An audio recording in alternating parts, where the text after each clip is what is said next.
देवों के देव महादेव कहे जाने वाले भगवान शिव अनादि और अनंत है। जैसा कि हम सभी जानते हैं कि सभी देवी देवताओं की जन्म कथाएं प्रचलित है, परंतु भगवान शिव ही अजन्मे हैं।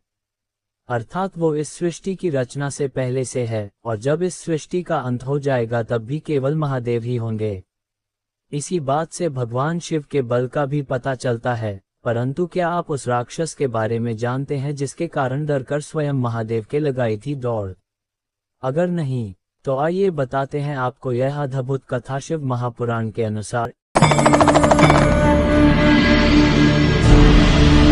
एक बार भस्मासुर नामक एक राक्षस हुआ जो भगवान शिव का अनन्य भक्त था। साथ ही साथ उसे संपूर्ण विश्व पर राज करने की लालसा थी, जिसका वरदान प्राप्त करने हेतु वह भगवान शिव की घोर तपस्या करता था।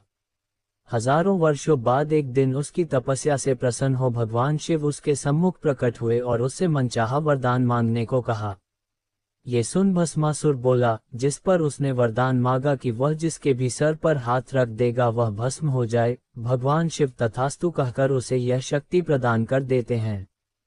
तब भस्मासुर के हृदय में छल जागरूक हो जाता है, जिसके कारण वह भगवान शिव के ही पीछे उन्हें भस्म करने के लिए दौड़ता है। भगवान शिव जान बचाने के लिए ब्रह्मलोक पहुंचते हैं, जहां ब्रह्मा जी उनकी बातें सुनकर डर के मारे अपने हाथ खड़े कर लेते हैं।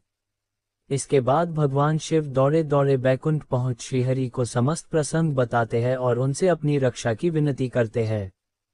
तब श्रीहरि विष्णु उन्हें उनकी रक्षा का आश्वासन देते हुए बहुत ही सुंदर नारी के रूप में अवतरित होते हैं, जिसे मोहिनी अवतार के नाम से जाना जाता है।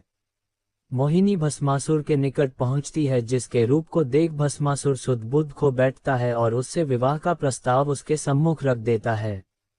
जिस पर मोहिनी उत्तर देती है, हे दैत्यराज, आप मुझे पसंद तो हैं, परंतु मेरा एक संकल्प है कि मैं केवल उसी नर से विवाह करूंगी जो मेरी ही तरह सुंदर नृत्य करना जानता हो।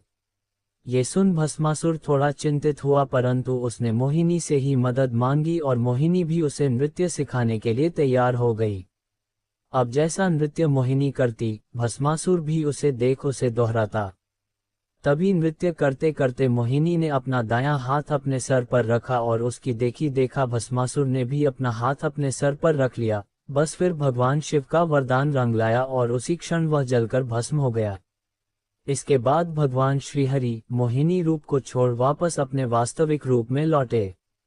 इसके बाद भगवान शिव ने श्रीहरि का धन्यवाद किया और साथ ही बोले, भोलेनाथ आप अत्यंत भोले हैं, परंतु आगे से याद रहे कि दान एवं ज्ञान सुपात्र को ही देना चाहिए।